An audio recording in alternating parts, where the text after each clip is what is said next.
నేను మోకాళ్ళ ఆపరేషన్ చేసుకున్నాను. నా మోకాల్లో కూర్చొని లేచేటప్పుడు సౌండ్స్ వస్తున్నాయి. ఒకవైపు నొప్పి కూడా వస్తుంది. దీనివల్ల ఏమైనా నష్టమా అండి? మోకాళ్ళ ఆపరేషన్ కరెక్ట్‌గా జరగలేదా? అన్నది చాలామందికి ఒక అపోహ ఉంటుంది. చాలామంది క్వెషన్ అడుగుతూ ఉంటారు. దాని గురించి తెలుసుకుందాం. నేను doctor Ratnakar, consultant orthopaedic surgeon, Apollo hospitals, Jubilee Hills. మోకాళ్ళ ఆపరేషన్ అనేది టోటల్ నీ రీప్లేస్మెంట్ అంట. మోచిప్ప అన్నది పెట్టెల్ల మోకాలు ముందు భాగంలో ఉండే చిన్న బోన్. మన ఇండియన్ సినారియోలో చాలామందికి అది మార్చం. మనకి చిన్న మోచిప్పలు ఉంటాయి. ఎందుకంటే మోచిప్పలో ఏమైనా ప్రాబ్లం వస్తే దాన్ని సరిచేయడం చాలా కష్టం. దీనివల్ల సర్వసాధారణంగా ఏమీ ఇబ్బంది ఉండదు. కానీ కొంతమందిలో ఏంటంటే కూర్చొని లేచేటప్పుడు సౌండ్లు రావటం, మెటల్ మీద మోచిప్ప రాసుకునేటప్పుడు సౌండ్స్ వస్తూ ఉంటాయి.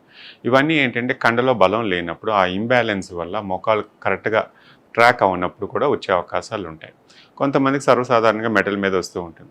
యుక్త వయసులో చాలామందికి చూస్తాం కూర్చొని లేస్తే టక్కుమని సౌండ్ రావటం. ఇవన్నీ ఏంటంటే మజిల్ ఇంబ్యాలెన్స్ అంటాం. దీనికి భయపడాల్సిన అవసరం లేదండి. ఇది సర్వసాధారణం. ఇబ్బంది లేకుండా, నొప్పి లేకుండా సౌండ్స్ వస్తున్నాయంటే దాన్ని పట్టించుకోని అవసరం లేదు. ఒకవేళ ఇబ్బంది పడుతున్నాను, నాకు మోకాలు కూర్చొని లేచినప్పుడు పట్టేస్తుంది, టైట్‌గా అనిపిస్తుంది, నడవటానికి ఇబ్బంది పడతాను, నొప్పి వస్తుంది అన్నప్పుడు మాత్రం దానికి ఒకసారి చెక్ చేసుకోవాలి. అది కరెక్ట్‌గా ట్రాక్ అవుతుందా లేదా అనేది. అంతే తప్ప సౌండ్స్ సర్వసాధారణంగా ఉంటాయి. దాని గురించి భయపడాల్సిన అవసరం లేదు. ఒక కాల్లో వస్తుంది, ఇంకో కాల్లో లేదు అని అంటారు. సౌండ్ వల్ల ఇబ్బంది ఉండదండి. సౌండ్ వల్ల కూర్చొని లేచినప్పుడు నొప్పి ఏమైనా వస్తుంది, లేకపోతే ఇబ్బంది పడుతున్నారు అని అంటే సంప్రదించాలి.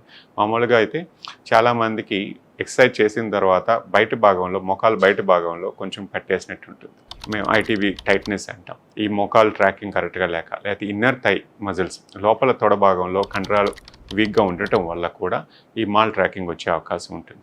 దాన్ని కొంచెం ఎక్సర్సైజ్ చేసుకొని ఆ ట్రాక్ని కరెక్ట్గా పెట్టుకున్నామంటే ఈ సమస్య చాలా వరకు తీరిపోతూ ఉంటుంది. అంతే తప్ప దీనికి ప్రత్యేకించి భయపడాల్సిన అవసరం అయితే ఏమీ లేదండి.